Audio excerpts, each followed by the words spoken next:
Welcome to the weekend edition of the Fast 5 Business News by Fear and Greed. I'm Michael Thompson, and hello, Sean Aylmer. Hello, Michael.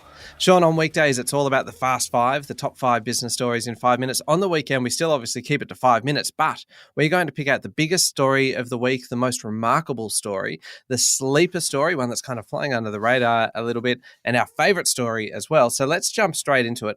What do you think was the biggest story this week?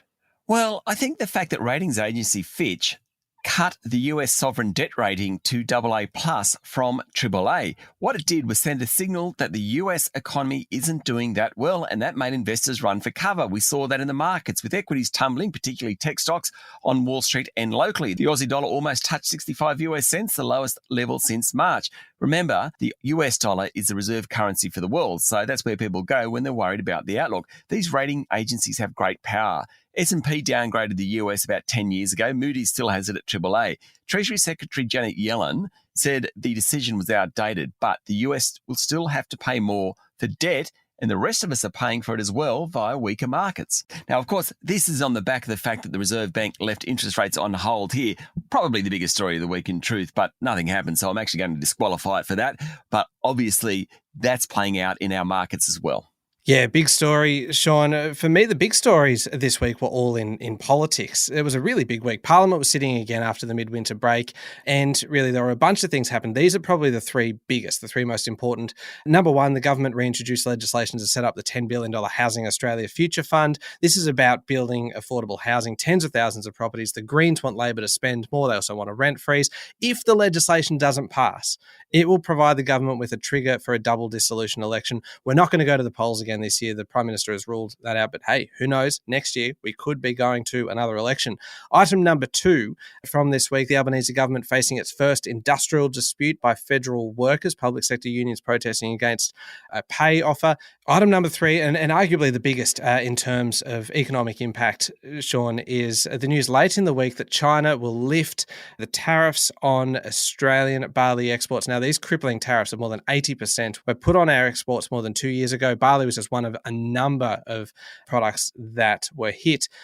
At last, 12 months after the election, there's been plenty of goodwill between China and Australia. China's been reviewing that decision, and they have decided now to lift those tariffs. That is very good news for the economy. This is worth a lot of money to Australia, and maybe this is a good sign for the other sectors that are still subject to the restrictions. Barley today, who knows, maybe wine tomorrow, lobsters next week. It has been a big week, Sean. Some big stories around. Sure were. Most remarkable, can I suggest one here? Yeah. We love a good Aussie success story, and this is one of those. Bondi Sands, the skincare and tanning products brand, sold this week for around $450 million to Japanese beauty group KO Corporation. The thing I love about this, though, Sean, is that the company was only 11 years old. I think that's incredible growth for a little Aussie business, and the fact that it wasn't a tech company as well. They've got 3 men each owning a third of that business. Pretty profitable decade for them. Using the Bondi name clearly works overseas. It's fast growing in the US, fast growing in the UK. $450 million sale. Well done. My most remarkable story is the Matildas, the Australian women's football team. They won Monday night, of course, smashed all ratings records with more than 2 million viewers watching a female sports match for the first time. In fact, more than 2.4 million Australians watched the game on Channel 7 and its online video service 7 Plus. It well and truly beat the other major sporting event of the night, the final men's Ashes Test, shown on 9. Now, total reach, defined as anyone who watches 1 minute of content on television or 15 seconds online, was 4.7 million. Incredible. Makes it the most watched program for Channel 7 so far in 2023. This is a great lesson in marketing. Have a great product, sell the bejeebers out of it, and create a market. Go the Matildas. Yeah, well said. All right, sleeper story. Let's find one that's maybe not getting the attention that it deserves. What did you like? Well, we have this economy that's stumbling along. Retail trade figures released this week show 3 quarters of negative sales. Retail recession, that is first time since 2008, first time in more than 30 years that sales in a quarter were lower than a year earlier. We have higher interest rates, cost of living pressures. We heard from the banks this week saying that competition in the mortgage market's over. Yet, Credit Corp came out and said its net profit fell because people are paying their bills. Credit Corp buys books of distressed assets, mostly credit cards and personal loans off the banks, at a discounted price and then does its best to collect. But business isn't too good, with the company saying the savings buffer built up during the COVID pandemic is helping consumers. Others used early access to superannuation to pay down loans. We've talked lots about this fiscal cliff coming. maybe the thud won't be quite as hard as we thought. Interesting one to watch, Michael. What about you for a sleeper story? Well, I like this one, Sean. It didn't get much attention. This week, we learned that Melbourne has overtaken Sydney to become the country's biggest hotel market for the first time. Before the pandemic, Sydney had 21,634 hotel rooms, right? Melbourne had just 37 less. They were so close already. But since then, 21 new hotels have opened in Melbourne compared to just 13 in Sydney, 5,000 more rooms compared to 2,200, still more to come. And I just kind of wonder, with Melbourne already kind of laying claim to being the sporting capital of Australia and the cultural capital of Australia, whether this week Sydney has kind of surrendered its claim to being the tourist capital or the conference capital of anything really that you need to get a hotel room for. It's just a bit of a novel story, that one. Sure is. It's a good one. Favourite. Can I go first on this one? Sure.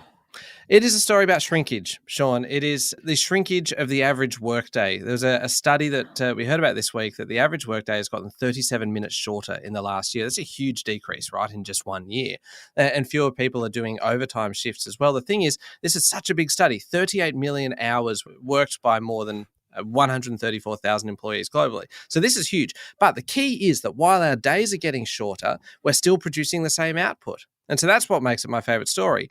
We are working less time, but we're still meeting our objectives. It shows that we all have the potential to be very productive and maybe work a little bit less.